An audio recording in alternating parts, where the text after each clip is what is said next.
अस्सलाम वालेकुम नाज़रीन, उम्मीद है कि आप खैरियत से होंगे। आज मैं बात करूंगा आपसे 1962 में जो इंडिया और चाइना की जंग हुई थी उस हवाले से।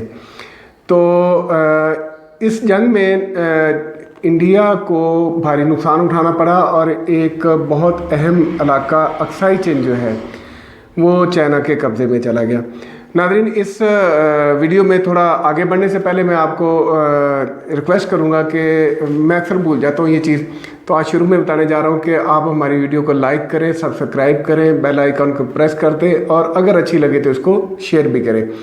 तो नाज़रीन, अब हम आगे बढ़ते हैं। अक्साई चीन एक्चुअली क्यों इतना इम्पोर्टेंट है, आज हम इस पर बहस करेंगे। हुआ इस तरह कि जब 1947 में इंडिया आज़ाद हुआ तो उसने आज़ाद कश्मीर पर भी कब्ज़ा कर लिया। आज़ाद कश्मीर का एक इलाका है लद्दाख। अब अक्साई चीन जो है लद्दाख के साथ लगता है और ये बंजर बेयाबान रेगिस्तान है, बल्कि अक्साई चीन का मतलब ही चाइना का सफ़ेद पत्थरों वाला रेगिस्तान। ये पथरीला रेगिस्तान है, इसमें आबादी नहीं है, पौधे नहीं है, कुछ भी नहीं है। तो दोनों मुल्कों का कोई भी उधर ना फौज थी ना आबादी थी। अब 1949 में जब चाइना आज़ाद हुआ तो चाइना ने उसको अपना इलाका कहना शुरू कर दिया। अब इंडिया भी उसको अपना कह रहा था, चाइना भी अपना कह रहा था। 1950 में चाइना ने तिब्बत पर कब्जा कर लिया।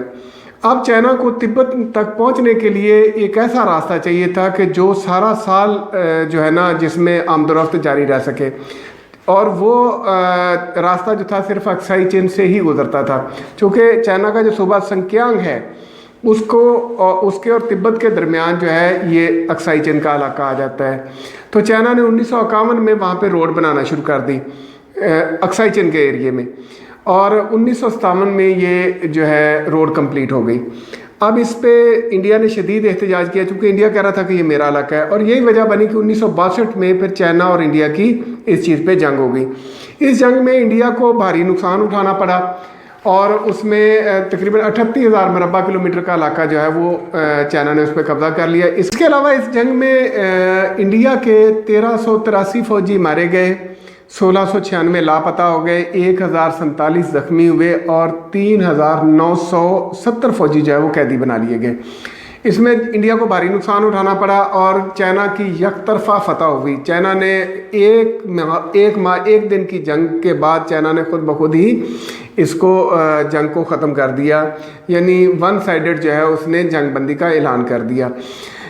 अब जो मौजूदा लड़ाई हुई है वो उस अक्साई चीन का एरिया जो लद्दाख के साथ लगता है, ये वो जो इसको पहले चाइना खुद इंडिया का हिस्सा मानता था, अब लद्दाख के उस इलाके में भी चाइना ने तकरीबन 60 मरबा किलोमीटर का इलाका जो है वो कब्ज़े में ले लिया है इंडिया का।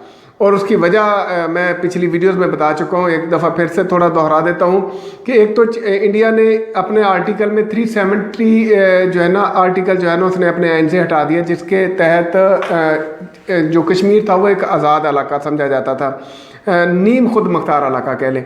तो जब उसने वो हटाया तो वो इंडिया जो है वो कश्मीर जो है वो इंडिया का हिस्सा बन गया। दूसरा ये था कि इंडिया वहाँ पे तेज़ी से रोड का जाल बिछा रहा था लद्दाख के इलाके में, जो इस चीज़ की निशानदेही कर रहा था कि चाइना मुस्तकबिल में इंडिया जो है कोई बड़ी कार्रवाई करने जा रहा है, तो जाहिर है उसको भी रोकना ज़रूरी था। तीसरा ये कि सी पैक जो है इंडिया बार बार सी पैक को रोकने की धमकियाँ दे रहा था।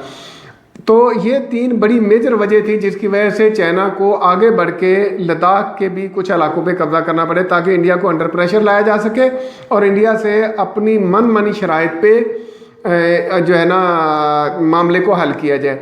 अब जाहिर है कि इंडिया को यहाँ पे कंप्रोमाइज़ करना पड़ेगा। इंडिया को इन चीज़ों में से कुछ तो माननी पड़ेगी कि एक तो वो सी पैक को मानना पड़ेगा उसको, दूसरा ये कि वो जो रोडों का जाल बिछा रहा है उसको रोकना पड़ेगा, तीसरा ये कि वो आर्टिकल जो 370 उसने रिमूव किया था, मुमकिन है कि वो भी उसको वादा करना पड़े कि ठीक है जी उसको हम दोबारा बहाल कर देंगे, ताकि लद्दाख कश्मीर ये इलाका जो है वो इंडिया का बाकायदा हिस्सा ना हो, बल्कि नीम खुद मुख्तार रियासत जो है वो चलती रहे। अस्सलाम वालेकुम, आज के लिए इतना ही काफ़ी है। बहुत शुक्रिया। अपना और अपनों का ख्याल रखिएगा। अल्लाह निगहबान।